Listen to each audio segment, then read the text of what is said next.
উত্তরবঙ্গের এই বিপর্যয়ের চেহারা, এদিকে বন্যার পর সবজির বাজারে এবার হু হু করে আগুন, দাম চড়ছে। উত্তরবঙ্গে হু হু করে দাম বাড়ছে একাধিক শাকসবজির। উত্তরবঙ্গে ভেঙে গিয়েছে ঘর বাড়ি, রাস্তাঘাট, সবটাই। সবচেয়ে বেশি ধাক্কা দিয়েছে কৃষি ক্ষেত্রে, চাষের জমি জলের তলায়, জলে তলিয়ে গিয়েছে। একবার ছবি দেখাবো, বিস্তীর্ণ চাষের জমি যে অবস্থায়, জল নেমে গিয়েছে কিন্তু চাষের জমি সম্পূর্ণ পলির স্তরে ডুবে গিয়েছে।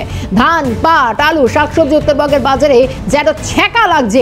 আপনি জানবো, আমাদের সঙ্গে প্রতিনিধি ঝিলম দেব রয়েছেন আমাদের সঙ্গে। ঝিলম, বন্যার জল হয়তো অনেকটা নেমে গিয়েছে, কিন্তু চাষবাস থেকে জমি, রাস্তাঘাট সবই পলির স্তরে। কি ছবি! দাম তো হু হু করে বাড়ছে।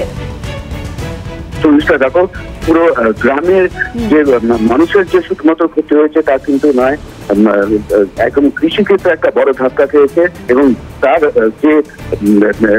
যে এফেক্ট সেটা কিন্তু ইতিমধ্যেই বাজারে চলে এসেছে। কারণ উত্তরবঙ্গের বিভিন্ন যে সমস্ত সবজি রয়েছে, সেই সমস্ত সবজির দাম প্রায় সবকিছু দাবি কিন্তু প্রায় 60 টাকার ওপরে, এবং স্বাভাবিকভাবে কিন্তু মধ্যবিত্তের কপালে কিন্তু চিন্তার ভাঁজ এই পরিস্থিতিতে দাঁড়িয়ে।